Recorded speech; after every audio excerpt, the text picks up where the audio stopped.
Sinigang po kami. Sinigang gangster po. Magluluto po kami kung paano magluto na ng mga ham at masarap.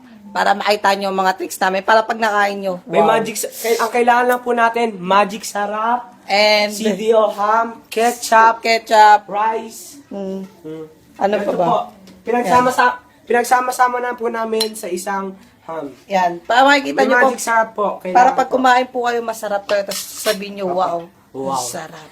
Kailangan po natin kamayin. Yan po. Sarap. Yun lang masasabi Yan, ganyan namin. lang po. Yan, ganyan. Kamayan. Ayan. Ano, pinainit mo muna. Ayan, masarap po yan. Yung tipo pong matalsikan ka ng mantika sa paa at sasabihin mong wow.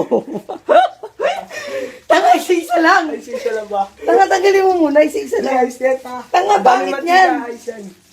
Tanga, pangit yan. Tingnan Ganyan nyo. po. Ganun Tanga magluto. lang po talaga. Tanga, tanga, tangahan. Hindi po siya po yun. Ayan. Ganyan po magluto ng ham. Pinagsama-sama po namin sa isang...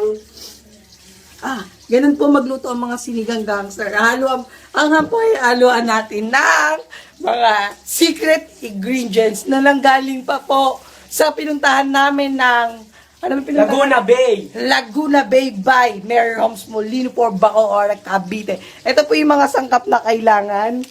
Joy! Ay, kita nyo. Joy, sabi nga ni Michael B, antibacteria, anti-lahat. Tapos, syempre, kailangan din po natin ng sponge.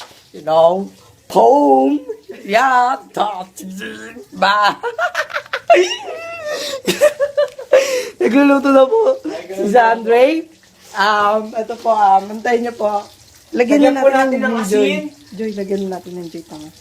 Wag. Lagyan natin yan. Para post natin. Tapos, ito po, ba't nilagyan mo asin? Nilalagyan ba asin ng ham?